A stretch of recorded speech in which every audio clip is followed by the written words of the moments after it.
Tara Calico's disappearance on September 20, 1988, was a day that would forever etch itself in the memories of Belen, New Mexico. The once thriving teenager had been out for a bike ride when she vanished, leaving behind only unanswered questions and an air of uncertainty that would persist for decades. In the aftermath of Tara's disappearance, investigators launched a massive search effort, scouring the countryside and interviewing scores of witnesses in hopes of uncovering some semblance of truth. Yet, as the days turned into weeks, and the weeks into months, it became increasingly clear that nothing about this case was straightforward. Tara Calico's family, reeling from the loss of their beloved daughter, faced a new reality. They were left to pick up the pieces of their shattered lives without ever knowing what had really happened to Tara.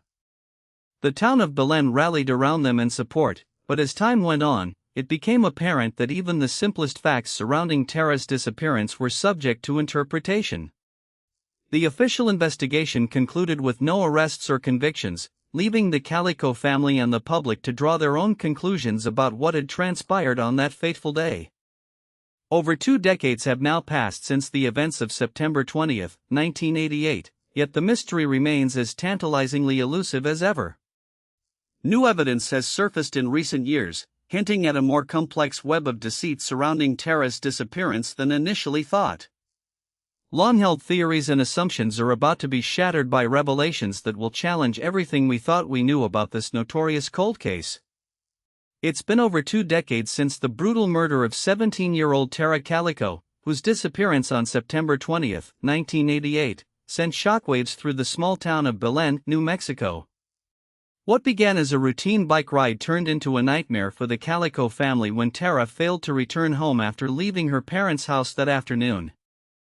Tara's mother, Mary Calico, had given her permission to ride her bicycle along the Rio Grande River, a route she had taken many times before. But this time, something went terribly wrong.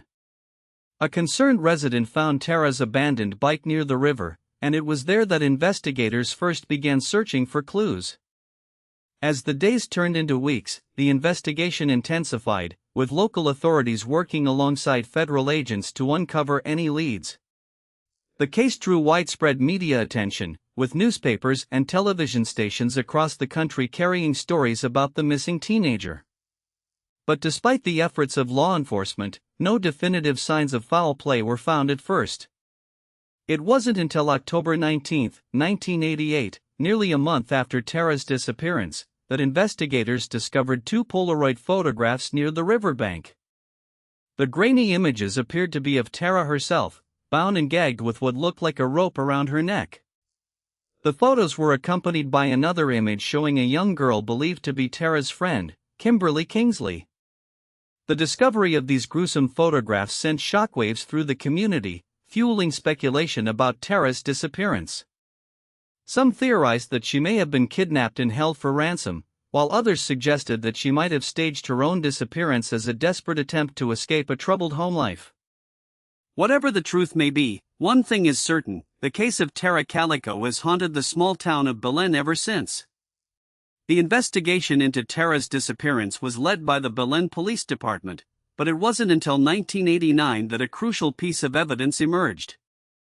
A Polaroid photograph, later confirmed to be taken on September 20, 1988, the day Tara vanished, was found in Albuquerque, New Mexico, approximately 30 miles from her hometown.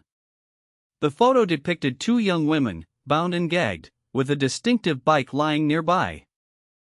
The image sparked widespread media attention, but it would take another year for investigators to confirm the identities of the 2 individuals in the photograph as Tara Calico and Kimberly K. Brown, a 19-year-old from California who had also gone missing.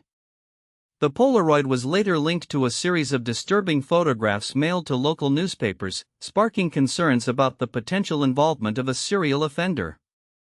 Tara's family became increasingly frustrated with the slow pace of the investigation, and in 1992, they retained private investigator Paul Senft to review the case files. Senft would go on to uncover a trail of inconsistencies in the original investigation, including discrepancies in witness statements and a lack of transparency from local authorities. As the years went by, numerous suspects emerged, but none were ever charged in connection with Tara's disappearance. The most promising lead came in 2008, when the FBI announced that DNA evidence found on one of the Polaroid photographs matched an unknown individual. However, despite subsequent re-examinations and new leads, the case remains unsolved to this day. The Calico family continues to hold out hope for answers, and their advocacy has sparked renewed interest in the case. In 2018, the Belen Police Department reopened the investigation, and a team of experts has been reviewing evidence using cutting-edge technology. But as investigators delve deeper into the web of deceit surrounding Tara's disappearance, one question lingers: will they finally uncover the truth behind her brutal murder? The investigation into Tara's disappearance was one of the largest in New Mexico history at the time. Over 10,000 tips were collected, yet none led to her whereabouts. The case file grew thick with theories and suspects, but as the years went by, leads began to dry up. Some believed a serial killer was responsible, while others thought it was an isolated incident of teen abduction gone wrong. One theory stood out, that Tara had been taken by a man named Paul Fierro, who had a history of targeting young women in the area. However, his alibi for the time of her disappearance held up under scrutiny, and he ultimately passed a polygraph test. The investigation continued to turn up dead ends, with the case file accumulating more questions than answers. The Calico family's search for justice became an all-consuming endeavor. They organized vigils and rallies, plastered their town with flyers, and tirelessly advocated for new leads. Yet, despite their efforts, it seemed the closer they got to a resolution, the more elusive Tara became. Tara's case is not just about finding one young woman, it's about understanding the societal factors that contribute to disappearances like hers. A study by the National Center for Missing and Exploited Children revealed that the most vulnerable victims are teenagers who ride bicycles or go on solo activities, like Tara did. The investigation's failures raise questions about the police department's resources and expertise at the time.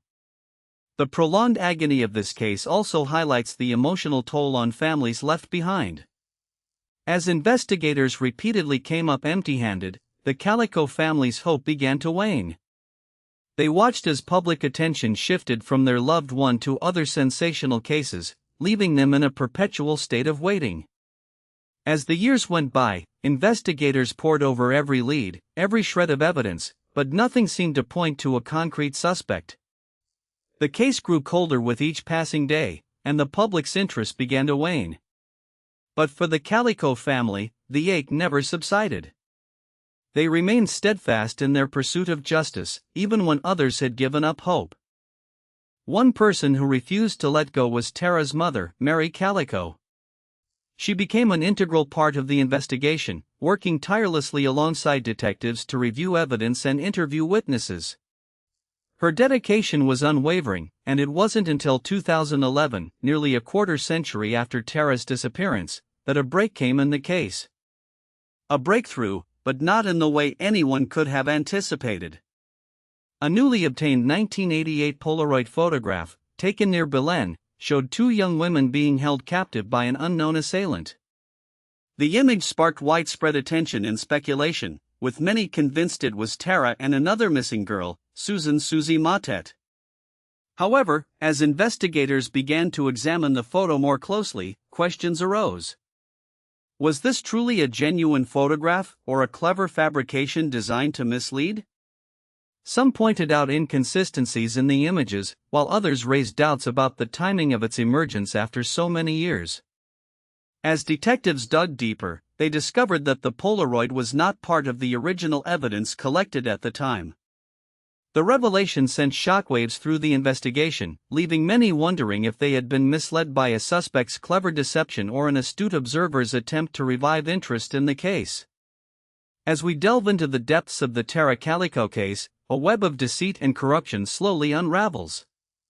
The inconsistencies in the initial investigation, the suspicious behavior of key figures, and the eerie similarities to other unsolved cases all point to a disturbing reality: justice was compromised from the very beginning. The year 1988 will forever be etched in the memories of the people of Belen, New Mexico. It was supposed to be a time of innocence and promise for Tara Calico, but fate had other plans. Her disappearance on September 20 sparked a manhunt that would captivate